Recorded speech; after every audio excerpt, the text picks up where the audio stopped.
Hello, I'm Steve Spodiak, your candidate for Park County Sheriff, and I'm coming to you with this unscheduled video on May 21st, 2026 for two reasons. First of all, I'd like to apologize to the people of the Hartselle area that I will not be attending the candidate forum this evening because of prior obligations. But I'd also like to let you know that I have a meet and greet scheduled on Tuesday, June 2nd from 6 to 8 p.m. at the Hartselle Fire Station. So anyone who would like questions answered or would like to come out and meet me and talk, I will be there and I look forward to that. Secondly, I would like to address a social media post from last night from one of my opponent's campaigns. And in my opinion, this post basically accused me of giving myself bonuses that I don't deserve. So to address that topic, I'd like to start with how did we get here? In 2019, Sheriff McGraw took office and I became the undersheriff in Park County for the first time. The sheriff's office had some of the lowest pay in the state, no pay scales within their positions, and a starting patrol deputy made a salary of about $43,000 a year.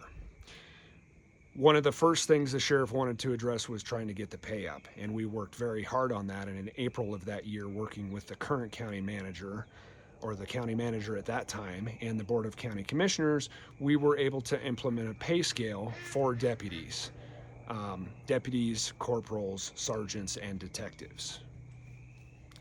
That helped. In 2021, we also received a 2% cost of living increase as well as other county employees, and we were able to implement pay scales for the rest of the positions within the sheriff's office. And what that means on the pay scales is that a brand new person in a position, say a position of a deputy, isn't getting paid the same as a person who's been doing the job for 15 or 20 years. That person is getting paid more because of their experience and their time and grade. When we first took office, there were three salaried positions within the sheriff's office. The sheriff himself, who had a state statutory set salary, which is the same as today. It's set by the state, but at that time it was about $105,000 a year. The other two salaried positions were the undersheriff and the commander of the jail. The undersheriff's salary was $75,000 a year, and the commander's salary was $72,000 a year. All of these were well below surrounding and like counties to us. The undersheriff, for example, at that time, the average pay was about $115,000 to $130,000 a year.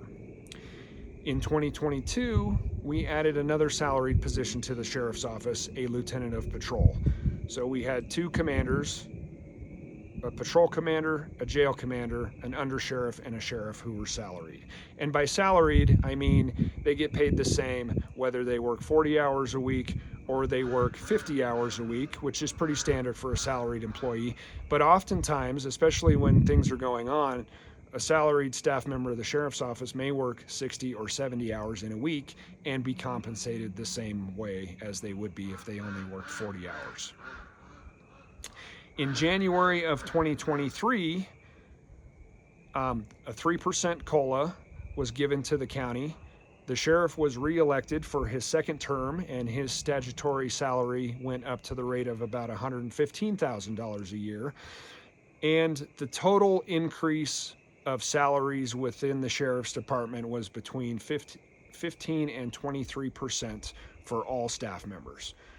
We had done a pretty good job. In 2023, you voters approved a STR, or short-term rental tax, in Park County of 2%. That was due to start being collected in 2024. Now, we had no idea how much revenue this was going to be bringing in, but the sheriff made it very clear that he wanted that money to go into the pockets of the staff of the sheriff's office.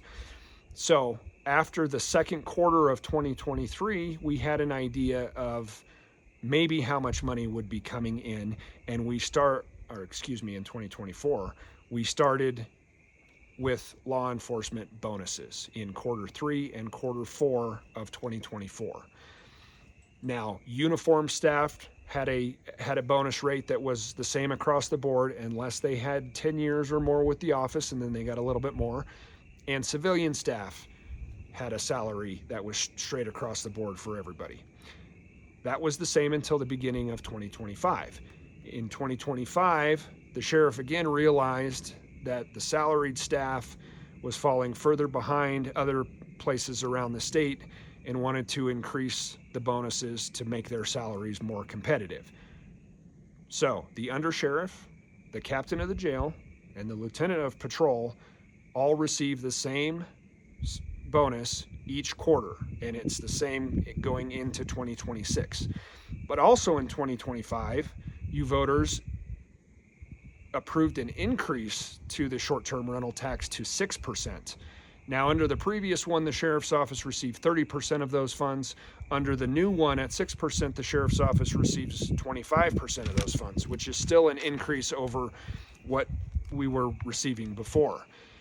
Now, when the 2026 budget was passed, the commissioners decided to take some of that money, about $117,000, to put towards the lease purchases of 4 new patrol vehicles for the sheriff's office. So not all of that funding is available to go to pay for staff any longer.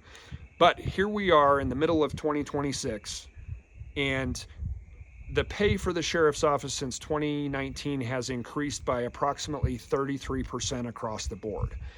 So that's pretty good, I think.